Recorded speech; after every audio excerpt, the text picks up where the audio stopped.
चलिए, कल हम लोगों ने रस और रस के अन्य पढ़े हैं।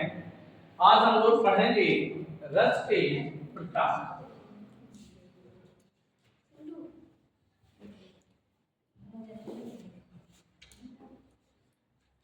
रस कितने प्रकार के होते हैं, यानी रस के कितने भेद हैं। तो अगर हम देखें तो रस के 9 प्रकार हैं। कितने प्रकार हैं? 9 प्रकार हैं। ये 9 रस आप इस प्रकार याद कर सकते हो। नियम देख लीजिए। रौद्र, भयानक, वीर रस। रौद्र, भयानक, वीर रस, करुण, हास, श्रृंगार।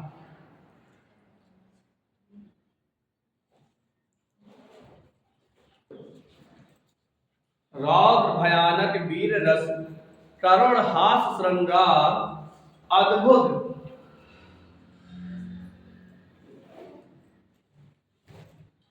बीभत्स,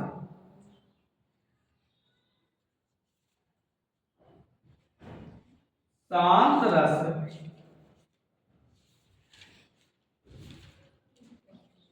ये नव रस, आधार। ये 9 रस हैं।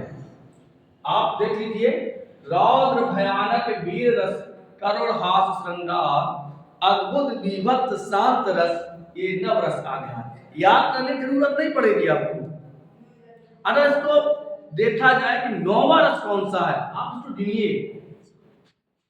श्रृंगार, पीछे श्रृंगार, श्रृंगार 2, हास 3, करुण 4, वीर 5वां, भयानक 6वां, रौद्र 7वां, 8वां, बीभत्स और 9वां शांत। प्रश्न पूछा जाता है कि 9वां रस कौन सा है। हाँ, आपको इधर से चलना है, मतलब इधर से चलते इधर चलना है। यानी ऐसे मान चलिए कि दोहे के दूसरे चरण से चल के पहले दूसरे चरण से शुरू करेंगे और पहले चरण से तीसरे चरण होते हुए चौथे चरण पे पहुंचेंगे। कि रौद्र, भयानक, वीर रस, करुण, हास, श्रृंगार, अद्भुत, बीभत्स, शांत रस, ये नव रस आधार।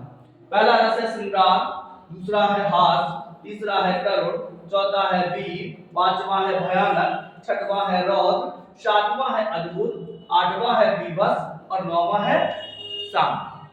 तो रस के कितने भेद हैं? 9 भेद हैं। अब देखिए, वर्तमान में कुछ विद्वान वर्तमान में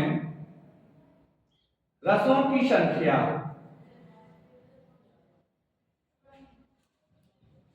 11 मानी जाती है। लेकिन ध्यान रखना, आज तक ये प्रश्न 11 वाला कहीं भी सही नहीं हुआ परीक्षा की दृष्टि से। वो 2 रस कौन से हैं वो पूछे तो जाते हैं। 9 ये हो गए। 10वां रस है आपका वात्सल रस। कौन सा? वात्सल का मतलब वत्सल, जहां पिता पुत्र का, माता पिता का, माता पुत्र का, गुरु शिष्य का एक अनुराग, एक विशेष स्नेह हो, प्रेम हो, तो उसे हम वात्सल कहते हैं। 11वां है भक्ति रस। 11वां कौन सा है? भक्ति रस। यहां भी इसका देखिए, ये तो वत्सल हो गया, स्थायी, ये हो गया देव विषयक रति। अब दिमाग में एक प्रश्न आएगा कि रस के कितने भेद माने जाएं। रस कितने है ना, परीक्षा में आ जाए कि रस के कितने भेद हैं? 9, 11, 8, 7। तो अब देख लेते हैं। भरत मुनि ने 8 माना, क्योंकि वहां फिर वो लिखेंगे कि भरत मुनि ने रसों की संख्या कितनी मानी है, तो 8। ये ऑप्शन गलत। 7 का कोई मतलब नहीं है। जो स्थायी भावों की संख्या है 11 और 9, क्योंकि इन दोनों में प्रेम है। भाई यहां श्रृंगार में पत्नी का प्रेम है, तो वात्सल में भाई का बहन से, मां का पुत्र से, गुरु का शिष्य से है तो प्रेम, इसलिए वो वात्सल है। तो ये भी नहीं हुआ। और ये भगवान के प्रति प्रेम, दोनों में प्रेम है, तो रसों की संख्या होगी 9। परीक्षा के दृष्टि से आप रस कितने लिख के आओगे? 9। हाँ, 11 कब लिखोगे? तो वहां एक प्रश्न बना होगा कि वर्तमान में रसों की संख्या कितनी मानी जाती है, या वर्तमान में रस कितने हैं? तो 11 हैं। जब तक वर्तमान शब्द नहीं लगा हो तब तक आप 9 ही ऑप्शन में रखो। कन्फर्म? अब हम इन रसों पर एक एक रस को चलते हैं और एक एक रस को इनका वर्णन करते हैं। सही रहेगा? तो रसों की संख्या कितनी है? 9। वर्तमान में कितनी है? वर्तमान में रस माने जाते हैं 11, भरत मुनि ने 8 के अनुसार 8। अब हम लोग पहला रस चलते हैं, श्रृंगार रस। मैट्रिक्स को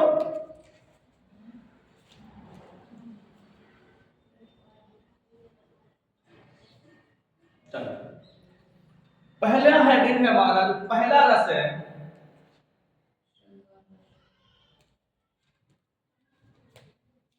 श्रृंगार रस। इसका स्थायी भाव है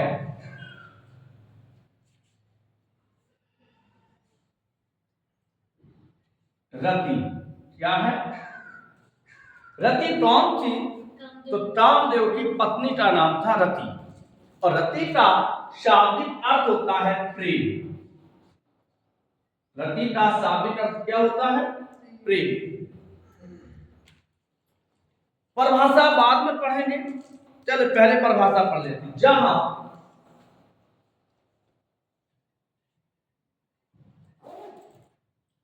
नायक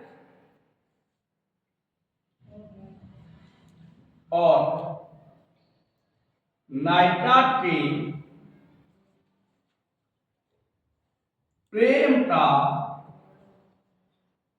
वर्णन हो, जहां नायक और नायिका की प्रेम का वर्णन होता है, उसे हम श्रृंगार रस कहते हैं। उसे क्या कहते हैं? श्रृंगार रस कहते हैं। इसका स्थायी भाव क्या है? रति यानी प्रेम। जैसे उदाहरण देख लेते हैं, बत रस, लालच, लाल की मुरली धरी लुटाए। बदरस लालच लाल की मुरली धरी लुटाए, सो कहें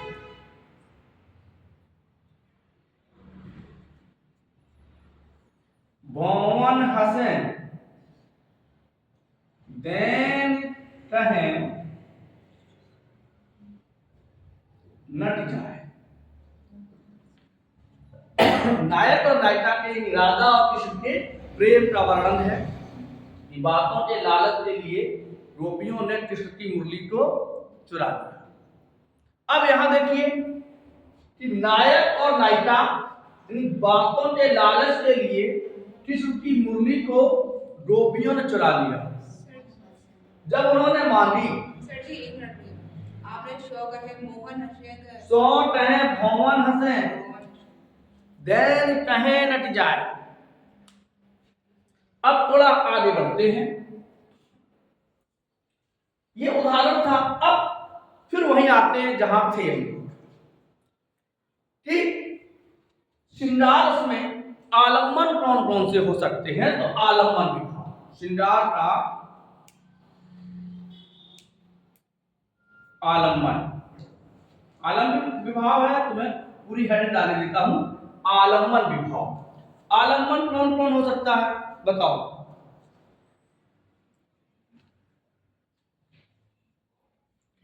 भाई किसको देख के रस की उत्पत्ति होती है? यानी कि स्त्री और पुरुष, स्त्री या पुरुष जिसमें प्रेम का भाव हो,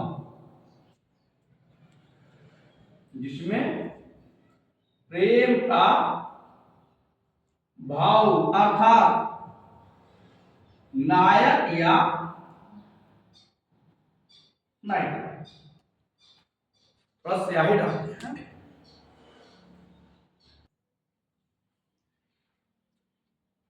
तो स्त्री या पुरुष, इसे हम कहते हैं जिसमें प्रेम का भाव हो, मतलब प्रेम पान, प्रेम पान,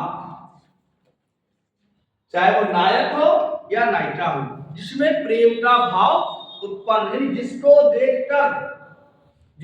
देखकर प्रेम जागृत होता हो, वो नायक भी हो सकता है और नायिका। विवाह, आलम्बन, आश्रय, आश्रय विवाह, जिसमें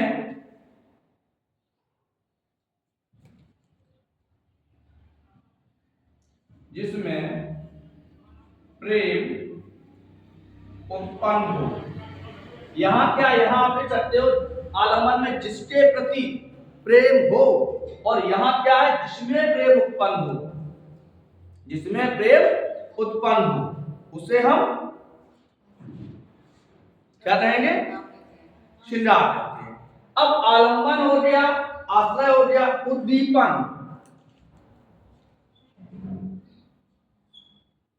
उद्दीपन क्या है? अच्छा एक चीज बताओ, बहुत ज्यादा गर्मी हो, पसीना से शरीर लसपस हो, और खूब साथ में चल रहे हो, प्रेम उत्पन्न हुई है, उन्हें दूर हटो, चिपचिपाए रही है।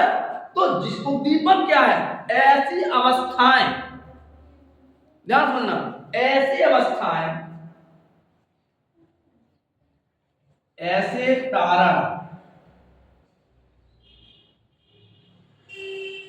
जिससे प्रेम उत्पन्न हो, जैसे उपवन, उपवन, वर्षा, कोई गीत आया था, टिप टिप टिप वर्षा पानी, पानी ने आग लगाई, तो उपवन, वर्षा। अच्छा आपने देखो, जितने भी गीत हुए होंगे, जितने भी गीत लिखे गए, कभी कोई शमशान घाट में गाया गया है? आप कमेंट करेंगे तो शमशान है? कोई ऐसा गीत गाया गया जो शमशान घाट में हो? नहीं। जितने भी प्रेमपूर्ण गीत लिखे, या तो वो नदी के किनारे स्थित होंगे, या किसी पार्क में या बगीचे में स्थित होंगे, या किसी नदी के पास स्थित होंगे, यही तो होता है, या पहाड़ों पर। तो उपवन, वर्षा, हम आज रपट जाए तो हमें ना उठाइयो, हमें जो उठाइयो तो खुद ही रपट जाइयो।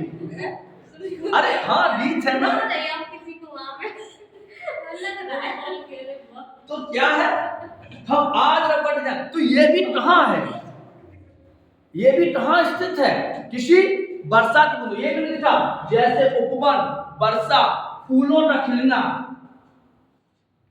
फूलों का खिलना, हाँ, आज गाना है, फूलों का खिलना, संगीत, और सबसे जो बहुत मोस्ट है उद्दीपन, वो प्रेमी की चेष्टा है, प्रेमी या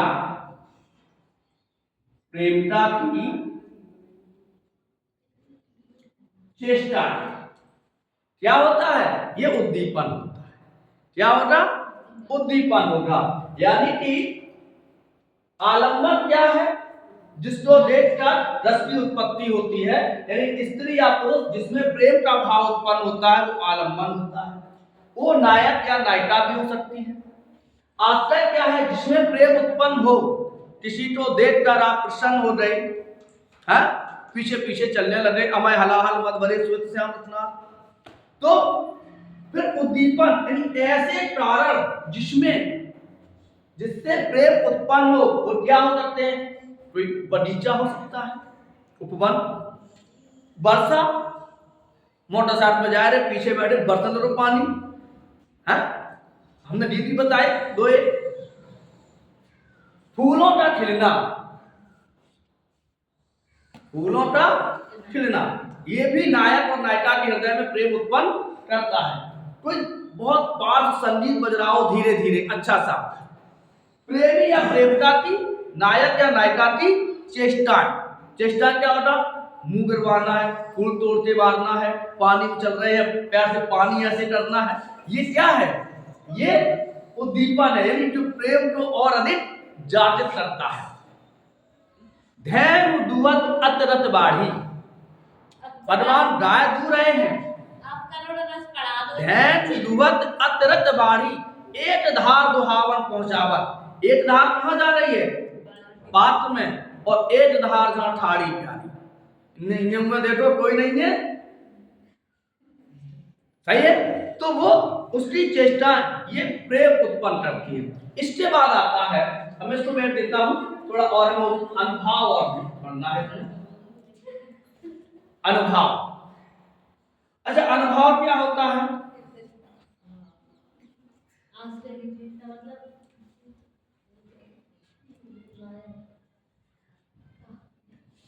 अनुभव, प्रेम यानी श्रृंगार एक ऐसा है जिसमें चारों अनुभव, चारों अनुभव कौन कौन से?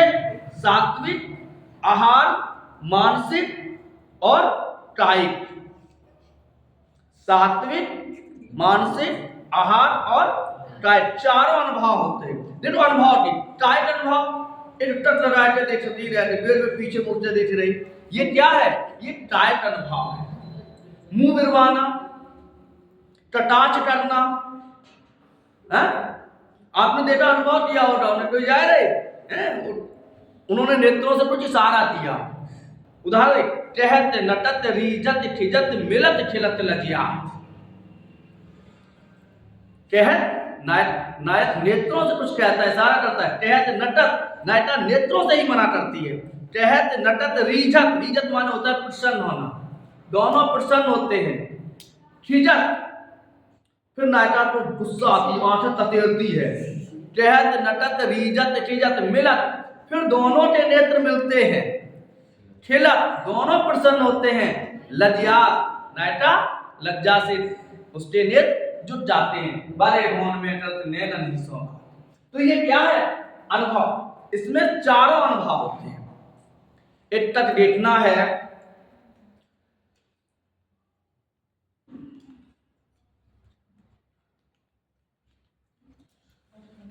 और प्राकृतिक दृश्य है। मैंने अभी बताया कि फूलों का तोड़ना, फेंटे मारना, ये उसके अनुभव। सभी संचारी बात करते हैं, संचारी भाव जो हर रस में संचरण करते हैं उन्हें संचारी भाव कहते हैं। और इसमें प्रायः सभी संचारी भाव, सभी संचारी भाव लागू होते हैं। सभी संचारी भाव का प्रयोग होता है श्रृंगार में। गुस्सा भी होगा, बैराग या कल से बोले ना छोड़ो। तो ये है श्रृंगार। अब श्रृंगार का स्थायी भाव रति, रति का मतलब प्रेम। आगे बढ़ते हैं श्रृंगार के भेद। संचारी भाव जब में, हाँ जहां पर तो संचारी भाव है भैया। अब श्रृंगार के दो भाग होते हैं। ऐसा तो नहीं है कि केवल प्रेम ही प्रेम होता है, लड़ाई भी तो होनी है। हाँ, तो श्रृंगार के दो भेद होते हैं। एक होता है आपका संयोग श्रृंगार,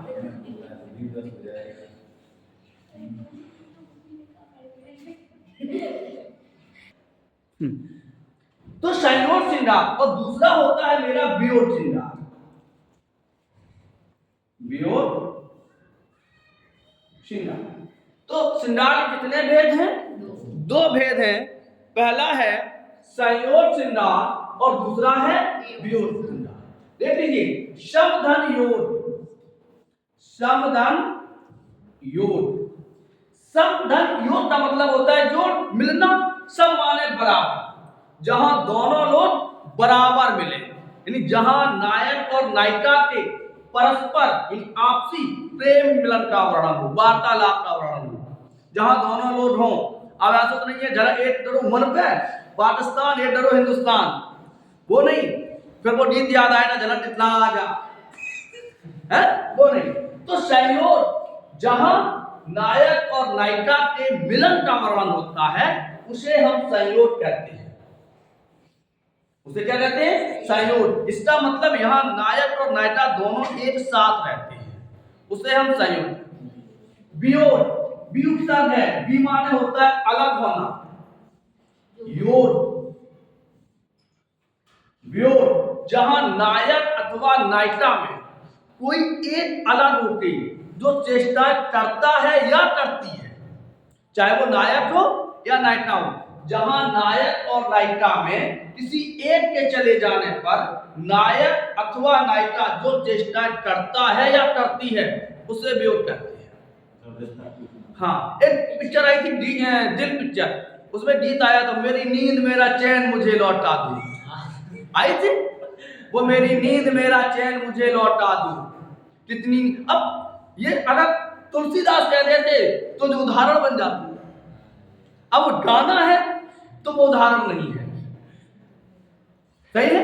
तो ये यहां देखिए, जैसे हिमेश रेशमिया ने गीत आया था, झलक दिखला जा एक बार आजा आजा, वो क्या है? वियोग की अवस्थाएं तो है, और इस वियोग की अवस्थाओं के 10 भेद होते हैं। यानी वियोग की कितनी अवस्थाएं होती हैं? 10। वियोग की 10 अवस्थाएं होती हैं, 10 अवस्थाएं। वियोग की कितनी अवस्थाएं होंगी? 10 अवस्थाएं होंगी। और संयोग की सभी अवस्थाएं, संयोग जहां भाई जहां दोनों लोग मिले हैं वहां पे विरह जैसा कोई बात ही नहीं है, सब संयोग। उदाहरण देख लेते हैं, सबसे पहले संयोग का उदाहरण देते हैं।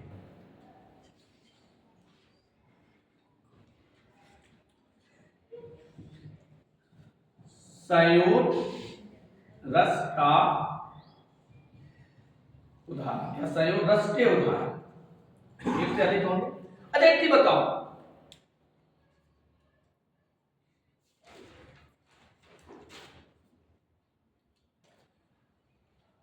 संयोग रस के उदाहरण हमें एक चीज पूछ रहे थे,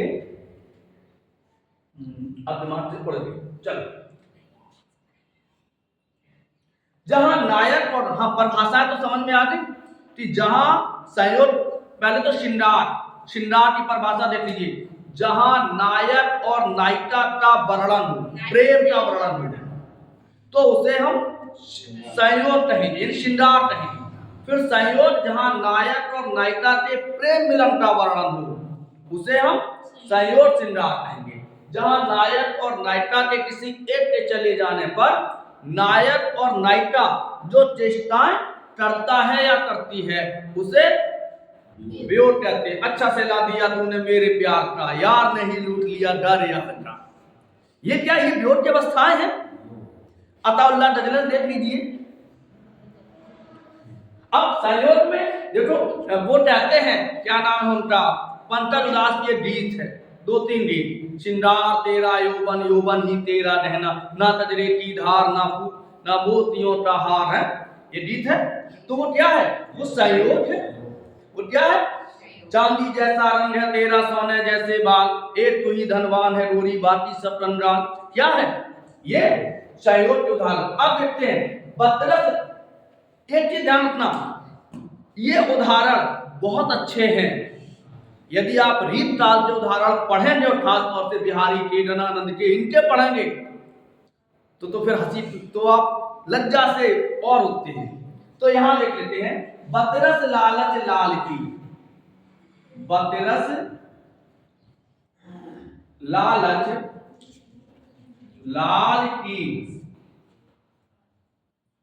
मुरली धरी लुटा, सो कहें भौवन हंसे, बैन कहें नट जाए। नायक, इसका आलम्बन कौन होगा? नायक या नायिका। इन कोई स्त्री पात्र हो सकती है या पुरुष पात्र हो सकती है। अभी इसको पूरा आलम्बन क्या होगा? कोई स्त्री पात्री होगा।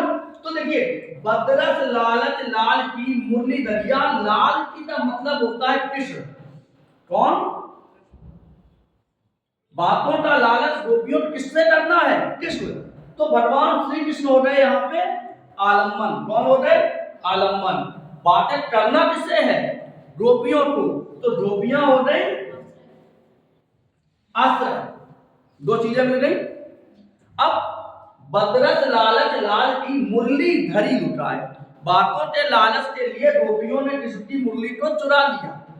यानी आलम्बन मिल गए कृष्ण, आलम्बन कृष्ण और आश्रय गोपियां। अब मुरली चुरा ली, कोई बात नहीं भैया, हमारी यही नहीं, तो रस की उत्पत्ति नहीं होगी। भैया तुमने मुरली ली? बोले हमने नहीं ली, बात खत्म। लेकिन यहां कहते हैं सो कहें, उन्हें भैया मुरली ली कि तुम्हारी सो नहीं ली। और फिर भवन हंसे।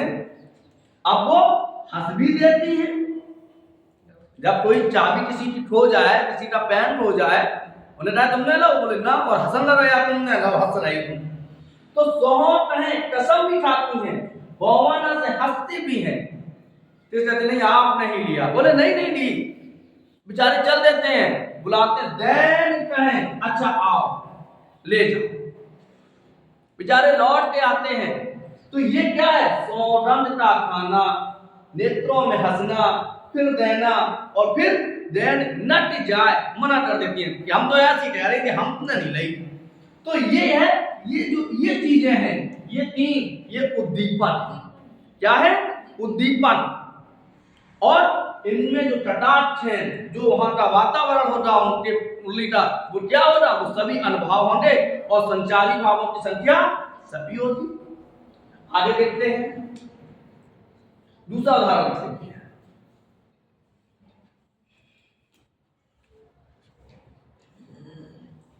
कहत नटत रीझत खिजत मिलत खिलत लगियात। कहत नटत रीझत खिजत मिलत खिलत लगियात। भरे भवन में करत हैं नैनन ही सो बात। कहत नटत रीझत खिजत मिलत खिलत लजियात। भरे भवन में करत हैं नैनन ही सो। नायक और नायिका परवारी जनों के साथ बैठे हैं। किसके साथ? परवारी। नायक ने नेत्रों से कुछ कहा। यहां आलम्बन कौन हो गया? नायक और नायिका।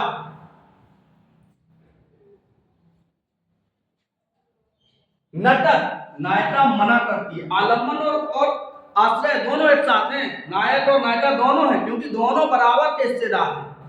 नायक नेत्रों से कुछ कहता है, नायिका नेत्रों से ही मना करती है। तो कहत नटत रीझा, नायक फिर कुछ शरारत करता है, प्रसन्न होता है। खिजत, नायिका गुस्सा आती, आंखें ततेड़ती है। कहत नटत रीझत खिजत मिलत, फिर दोनों के नेत्र मिलते हैं। खिलत, दोनों प्रसन्न होते हैं। लज्जा, नायिका के नेत्र उसकी शरारतों को देखकर लज्जा से चुप जाते हैं। परवारी जन बैठे हुए हैं और वो सभी नैनन ही संवाद अपनी पूरी बात किससे कर रहे हैं? इशारों इशारों। कोई गीत है, इशारों को अगर समझो राज को राज रहने दो। चलिए आगे बढ़ते हैं। तो सहयोग समझ में आया। इसका भी स्थायी भाव क्या होगा? रति। वियोग को देखिए,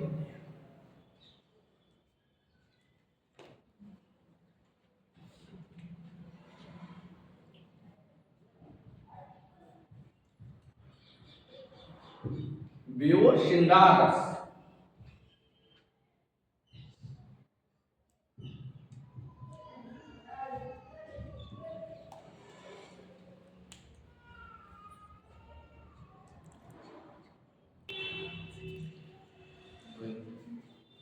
तो वियोग व्योट श्रृंगार इसको कहते हैं हम विप्र लंब श्रृंगार। यानी कि यहां क्या होता है कि नायक और नायिका के किसी एक के चले जाने पर, यानी बिछड़ने की अवस्था वियोग कहलाती है। किस नायक या नायिका के किसी एक के चले जाने पर नायक या नायिका जो चेष्टा करता है या करती है उसे वियोग कहते हैं। उसे क्या कहते हैं? वियोग। चलो थोड़ी देर के लिए हम एक उदाहरण देखते हैं।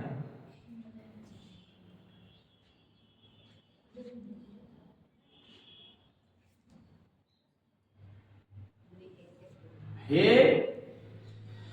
छात्र, हे मृग, हे मधुकर सैनी, तुम देखी सीता मृग नैनी। हे खग मृग, हे मधुकर सैनी, तुम देखी सीता मृग नैनी। अब देखो मैंने क्या बताया कि अवस्थाएं होती हैं। अब वहां सीता नहीं है, नायक कौन है यहाँ पे, यानी आलम्बन कौन है? सीता। सीता के वियोग की अवस्था, सीता चली नहीं। आश्रय कौन है? सीता का वियोग किसके हृदय में जागा? राम के हृदय में जागा। अब राम की जो चेष्टा है, हे खग, खग किसका पर्यायवाची है? पशुओं का, सॉरी पक्षियों का। हे पक्षी, मृग, हे पशु, हे मधुकर सैनी, हे भौरे, तुम देखी सीता मृग नैनी। क्या तुमने मृग जैसे नेत्रों वाली सीता को देखा? तो ये है वियोग श्रृंगार, जब नायक और नायिका के किसी एक के चले जाने पर नायक या नायिका जो चेष्टा करता है या करती है उसे हम वियोग कहते हैं। दूसरा उदाहरण देख लेते हैं। कृष्ण मथुरा से चली गई, वृंदावन से, गोकुल से मथुरा की ओर चले। तो जब वहां जो गोपियां कहती हैं, वहां गोपियां निस्दिन बरसत नैन, निस्दिन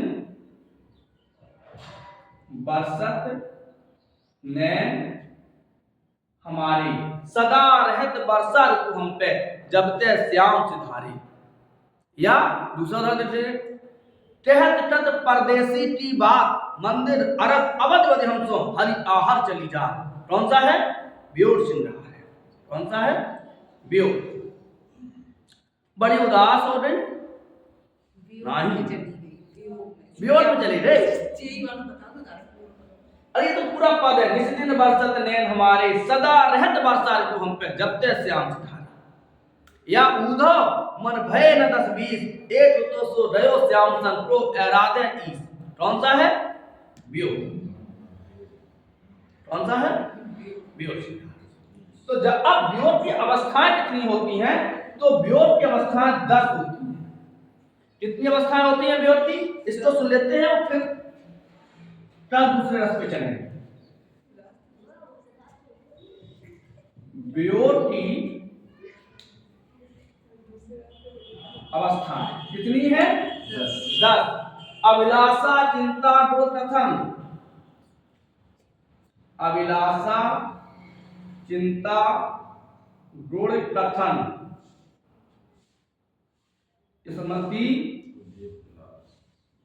उद्वेग प्रलाप, उन्माद व्याध जड़ता मरण, ग्रहा के 10 ताप। सही है? इस पे देखिए, अभिलाषा मिलने की इच्छा, चिंता नहीं मिल पाए तो चिंता लग गई, गुण कथन कोई आएगा तो उनके बारे में कहां लगे, स्मृति रात हो रही अब याद आए नहीं, उद्वेग कल आंदो बोले हैं नहीं, प्रलाप रोना, प्रलाप का मतलब रोना। अच्छा देखो, विलाप और प्रलाप में क्या अंतर है? विलाप प्रलाप। विलाप क्या होता है कि जब गाय गाय कर हाय चिड़ैया उड़ गई, हाय चिड़ैया उड़ गई, हे दैया रे, अरे जोर जोर से, सोच बिटल रोम है सब रानी, रूपशील गुण तेज बखानी। सोच में व्याकुल होकर सभी रानियां विलाप करे। आपने दशरथ विलाप, राम विलाप, राधा विलाप, तमाम विलाप सुने होंगे, लेकिन प्रलाप नहीं सुना होगा। प्रलाप क्या होता है? जब हुआ तो दिल का रोना, नेत्रों से आंसू ना आना, वो प्रलाप होता है। उन्माद आदि, उन्माद एक सबसे भयानक अवस्था, इससे उसे ये लगता है कि कोई है ही नहीं। ब्याह, बीमारी, जड़ता, आपने देखो ये तमाम लोग मेरो लला पता नहीं क्या सोचत रहा, जड़ता, और अंत में राम नाम सत्य है, मरण विरह के दस्ता। ये विरह की कितनी अवस्थाएं हैं? 10। आज के लिए इतना ही, फिर मिलते हैं हास रस के साथ। तब तक के लिए राधे राधे।